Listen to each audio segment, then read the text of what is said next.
ভীষণভাবে আজকে একাকিত্বে ভুগেছেন, ভীষণভাবে যেন একা একা নিজেই নিজের সঙ্গে কথা বলেছেন আজকে সারাটা দিন।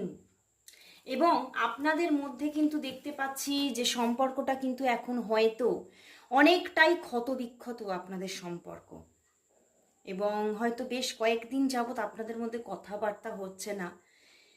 বাট আপনি ভাবছেন শুধু আপনার মনের মধ্যেই তার জন্য যত ক্ষত, কিন্তু তা নয়। সে মানুষটিও কিন্তু ক্ষতবিক্ষত, সেই মানুষটিও কিন্তু ভীষণ একটা সাফারিংসের মধ্যে আছে। এই সময়গুলো আপনার সঙ্গে না কথা বলে কাটানোর সময়গুলো যে কি করে কাটাবে আদতে সেটাই বুঝে উঠতে পারছে না। এই কষ্টটা কোথাও না কোথাও সে ধরে রাখতে পারছে না, কারণ আপনার জন্য তার মনের মধ্যে রয়েছে অগাধ ভালোবাসা, একটা মানে পিওর লাভ, একটা ডিভাইন লাভ কোথাও না কোথাও দেখতে পাচ্ছি। এবং কোথাও যেন আমার আজকে চ্যানেল হচ্ছে একটা মানে